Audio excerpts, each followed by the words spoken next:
It's Loving Jay, and I'm going to do a video on what it's like to work in a call center. The call center life is not for everyone. It takes a special person to work in a call center. So you definitely want to make sure that you consider some of the things that I'm saying. So just to kind of give you some background on why I think I'm able to speak up on this. I have been working in a call center setting for about 10 years now. Um, of those 10 years, I have 4 years management experience. And of those 10 years, three different companies. The current company that I've been working for 6 going on 7 years. The company before that, it was about 3 years, and the company before that was about 8 months, right? So that tells you a lot about the environment. Also, I have a Bachelor of Science in Call Center Operations Management, which kind of gave me a high level overview of what it's like to run um, a call center and make sure that it is meeting its targets in terms of the goals that have been set by the company. So, what is a call center like? A call center is pretty much you doing the same thing over and over and over and over and over and over and over and over again. Literally, you are assigned a role, and that role has certain things that you are to accomplish. So, for example, if you're a customer service representative, more than likely you are going to be the face of the company in terms of when the customer reaches out to express a concern or express thanks in some rare instances about an issue that they have with the product or service that the company that you work for has. And that's key that you take that into consideration. You are probably rarely going to hear the good. You're probably going to hear more so of the bad. But again, know what you're signing up for. As a customer service representative, you make account changes. You may be someone who makes recommendations. You may fix issues. You may de-escalate customers in certain instances. For me, I've been in a customer service, sales, technical support, and escalations role. So it really depends on exactly what you're being hired for. Let's go to something like technical support. So technical support means that you have a certain aptitude to do something. Usually you're more tech inclined. You stay up with the latest and greatest of whatever the product or service is that the company that you work for offers. And you're able to fix the issue, and you're able to translate that into customer terms. So when you're doing something over and over and over and over again, it comes secondhand to you. And you have to be able to take what you know and what you do 40 hours a week and translate that into the language of somebody who calls maybe once in a blue moon, right? If you are not good with people talking to you any kind of way, because people are very bold over the phone, you probably don't want to work in a call center. If you are able to persuade people with your voice and not be face to face on seeing things from your perspective and allowing them to, trying to find a way for them to listen to you without you being stressed or taking it personal, then a call center might be good for you. I choose to work in a call center because it provides me work-life balance. I have a set schedule for 6 months to a year out of the time, depending on which department that I'm working in. I know exactly what my pay is going to be, and it's not going to change. Usually working in a call center, your pay and your benefits or your total compensation package is pretty good in comparison to working outside where it's hot. Working with people face to face, whatever there is out there that you may not want to do, right? Is there opportunity for growth at call centers? Yes, absolutely. I would say that there are three things that you want to consider when progressing your career at a call center, and that's statistics. So what you are responsible in owning. If you know that you have a customer satisfaction score of 95% or better that you're supposed to meet in order to say that you're continuously fulfilling your role, then your goal in progressing your career is to say, not only have I met the 95% customer satisfaction goal, but I've been able to exceed that and teach other people how to overcome some of their struggles and be successful in obtaining that 95 or better.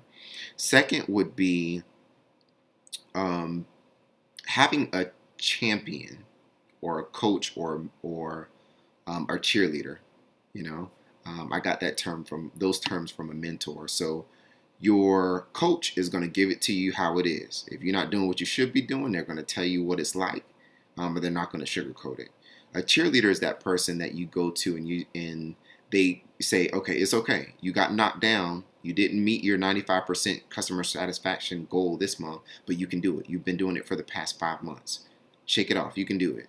And that champion is going to be the person that behind closed doors is able to say, well, I can vouch for this person, and I know that they would be an asset to this project because they've demonstrated themselves to be successful, not just once, but month over month. And then you have the interview. And the interview is your ability to convey to the hiring manager, whether it be one person or a panel interview, that you are able to fulfill the role that you're interviewing for based off of your prior experiences. So if you want to go from a customer service representative to a customer service supervisor, what are the roles or the responsibilities of a customer service supervisor, and how have you connected your current role to being a customer service supervisor? Are you helping people be successful? Are you showing them how to call sequence? Are you showing them how to de-escalate customers? Are you showing them how to be proficient? Are you showing them how to be efficient? What are you doing to help them, and how can you leverage your skills, your knowledge, and your abilities to move a team of people? Now, going into management is a totally different thing. You are responsible for a group of people. You are no longer directly in control of your results, but you have to persuade and hold people accountable in some instances, and sometimes go through or overcome different things that you didn't sign up for to be successful as a manager. You can never blame your people. It's always about you and what you're doing to help them be successful and overcome those obstacles. So consider that if you want to go into management. Consider that the call center is not just people answering the phones. There's human resources who helps with employee relation issues and employee relation, excuse me, not employee relations, but yeah, employee conflict issues as well. There's TACT, or talent acquisition, who helps people or helps the call center get people into seats. There's also the learning and development team, who, when you walk in the door, they have to teach you all of the products and services and how to handle the products and services, and be good at it. So when you go onto the floor with your team or with your management staff or within operations, you can be successful. You also have operations, who turns raw data into information, and usually they relay that to the management staff to guide the call center in the direction that they need to go in order to be successful. You have headquarters, who is usually over a group of call centers, and they kind of give the overall or overarching direction, and it's up to the individual call centers to say, this is our culture, this is how we do things, and this is how we can make or contribute to the goals that headquarters has set. And then, of course, you have maybe you have partners, so partner channels or vendor centers. Maybe you have people that work for a company, and they go to a different company that is hired by your original company to take phone calls. They may not have all the tools and resources that you have being a direct employee, but that person that's hired by your company to go in and make sure that they're doing what they should be doing is basically held accountable for making sure that those vendor centers or those strategic partner channels are doing what they should be doing. You have marketing, you have go to market. So when you have new launches on different things, they are the ones that gets the information from the manufacturer or whatever company, and they launch it, or they train you on it, or they pass it over to the leaders or the learning and development team to make you sure that you're successful in your role.